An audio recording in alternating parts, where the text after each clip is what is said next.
একটি গ্রামে একজন ভণ্ড জ্যোতিষী বাস করত।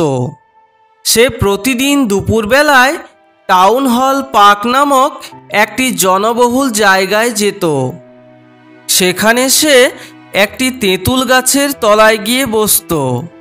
তারপর সে একে একে 1 ডজন কড়ি, সময় ছক আঁকা একটা চৌকো কাপড়ের ফালি, একটা নোট বই আর হস্তরেখা বিচারবিদ্যা সংক্রান্ত লেখালেখির একটা বান্ডিল তার সামনে সাজিয়ে রাখত।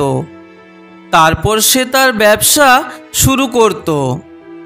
সেই জ্যোতিষীর কপালটি পবিত্র ভস্ম এবং সিঁদুর দ্বারা সজ্জিত থাকত, আর তার চোখ দুটি ক্রমাগত খদ্দেরদের খোঁজ করতে থাকত। খদ্দেরদের নিজের দিকে আকর্ষণ করার জন্য সে মাথায় একটি গেরুয়া রঙের পাগড়ি পরত।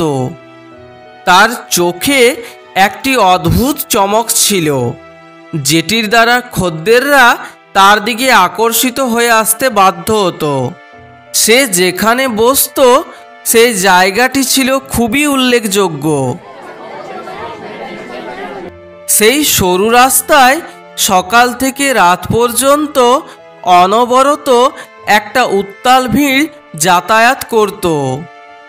সেখানে বিভিন্ন ধরনের বিক্রেতারাও তাদের দোকান খুলে বসত, যেমন ওষুধ বিক্রেতা, জাদুকর, সস্তা কাপড়ের নিলামদার, লোহা ও অন্যান্য ধাতু নির্মিত চোরাই জিনিসপত্রের দোকান, আর একজন চীনাবাদাম বিক্রেতা।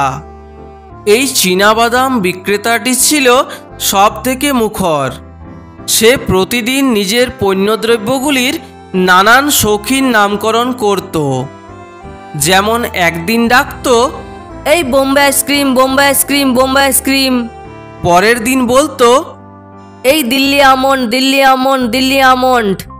তৃতীয় দিনে বলতো, এই রাজাস ডেলিকেসি, রাজাস ডেলিকেসি, রাজাস ডেলিকেসি। বাজারের যেখানে জ্যোতিষীটি বসত সেই জায়গাটিতে পৌরসভার আলোর কোনো সুবিধাই ছিল না। সুতরাং বিভিন্ন বিক্রেতাদের কাছে তাদের নিজস্ব আলো ছিল। জ্যোতিষীটির কিন্তু নিজস্ব কোনো আলো ছিল না।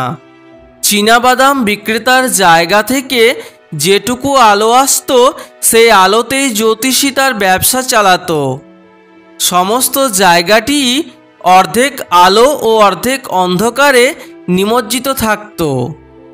এই আলো ও ছায়ার জন্য এক বিভ্রান্তিকর পরিবেশের সৃষ্টি হতো, যা জ্যোতিষীটির ব্যবসার পক্ষে খুবই উপযুক্ত ছিল। জ্যোতিষীরা যে গ্রহ নক্ষত্র বিচার বিশ্লেষণ করে মানুষের ভাগ্য নির্ধারণ করেন, সেগুলি সম্পর্কে এই ভণ্ড জ্যোতিষীটির বিন্দুমাত্র ধারণা ছিল না। সে তার নিজের বুদ্ধিমত্তা, পর্যবেক্ষণ শক্তি ও মানুষের আচরণ সম্পর্কে তার অর্জিত ধারণাকে কাজে লাগিয়ে ভবিষ্যৎবাণী করত। বহুদিন আগে সে নিজের গ্রাম ও পিতৃপুরুষের জীবিকা কৃষিকাজকে ত্যাগ করে পালিয়ে এসে এই নতুন জায়গায় জ্যোতিষবিদ্যাকে নিজের জীবিকা বানিয়ে জীবনযাপন শুরু করেছিল।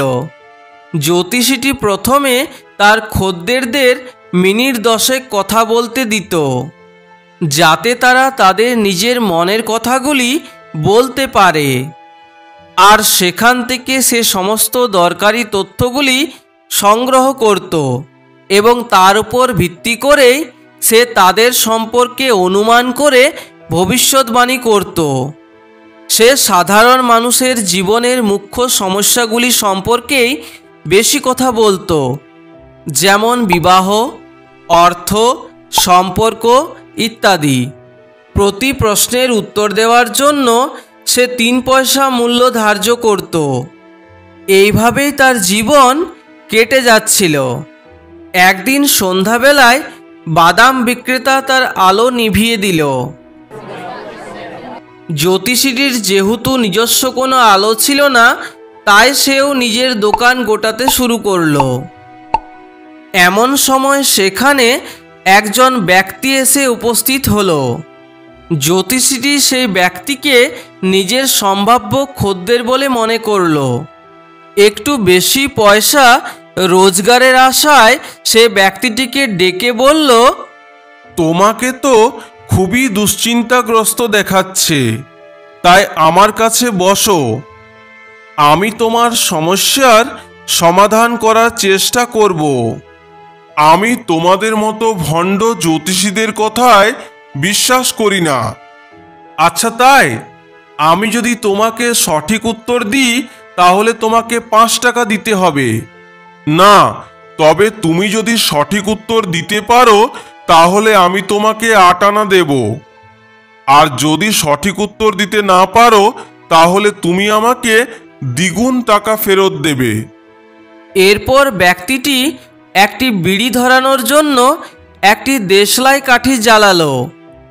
সেই দেশলাই কাঠির আলোয় জ্যোতিষীটি সেই ব্যক্তিটির মুখটি দেখতে পেল, আর জ্যোতিষীটি অস্বস্তি বোধ করতে লাগলো। সে ব্যক্তিটিকে বলল, এই যে, আমি তোমার কোনো প্রশ্নের উত্তর দিতে পারবো না। আমি এইরকম প্রতিদ্বন্দ্বিতায় অভ্যস্ত নই। আজ আমার অনেক দেরি হয়ে গেছে, তাই আমি বাড়ি যাচ্ছি। কাল তোমার সব প্রশ্নের উত্তর দেব। এটি শুনে সেই ব্যক্তিটি রেগে গিয়ে জ্যোতিষীটিকে বললেন, চ্যালেঞ্জ মানে চ্যালেঞ্জ, আমি ওসব কথা শুনবো না। জবাব না দিলে আমি তোমাকে যেতে দেব না। আমার প্রশ্নের উত্তর দাও আর বাড়ি চলে যাও। জ্যোতিষীটি প্রচণ্ড ভয় পেয়ে গেল আর ভয়ে ভয়ে বলল, ঠিক আছে, আমি বলবো, কিন্তু আমি যা বলবো তা বিশ্বাসযোগ্য বলে মনে হলে তুমি আমাকে 1 টাকা দেবে, নয়তো আমি কোনো মতেই আমার মুখ খুলবো না। আচ্ছা ঠিক আছে, তুমি আমার প্রশ্নের সঠিক উত্তর দিলে আমি তোমাকে 1 টাকাই দেব। শোনো তাহলে, তোমার নাম হলো গুরু নায়ক।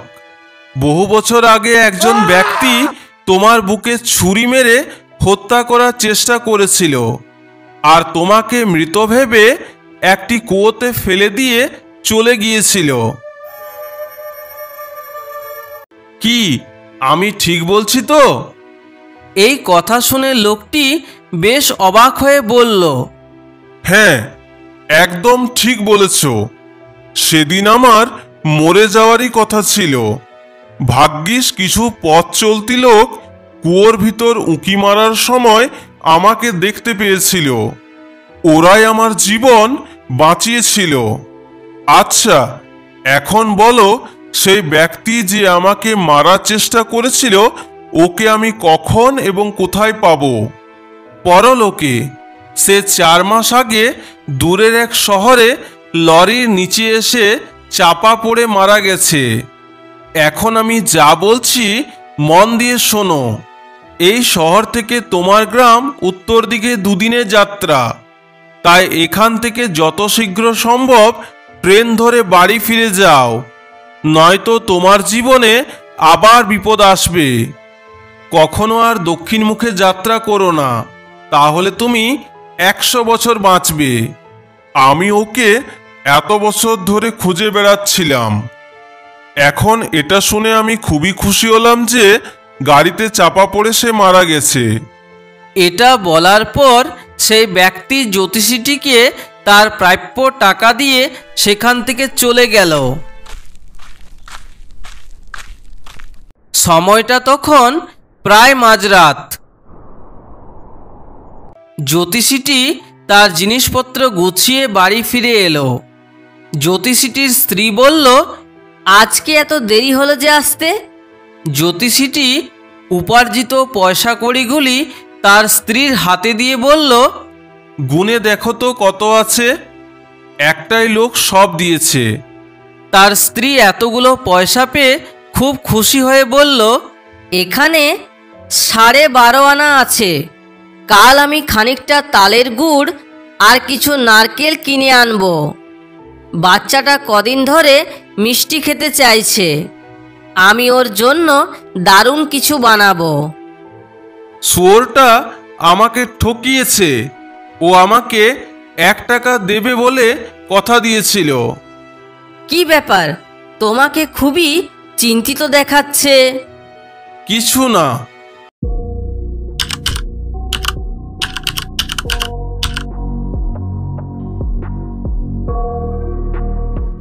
রাতের খাবার খাওয়ার পর ঘুমানোর সময় জ্যোতিষীটি তার স্ত্রীকে বলল, তুমি জানো, আজ একটা বিরাট বোঝা আমার উপর থেকে নেমে গেছে। আমি এতদিন ভাবতাম যে আমার হাতে একজন লোকের খুন হয়েছে, সেজন্যই আমি আমার গ্রাম ছেড়ে এখানে পালিয়ে এসেছিলাম। আজকে জানলাম যে সেই লোকটি এখনো বেঁচে আছে। তুমি খুন করতে চেয়েছিলে? হ্যাঁ, সেই সময় আমি একজন বোকাশোকা তরুণ ছিলাম।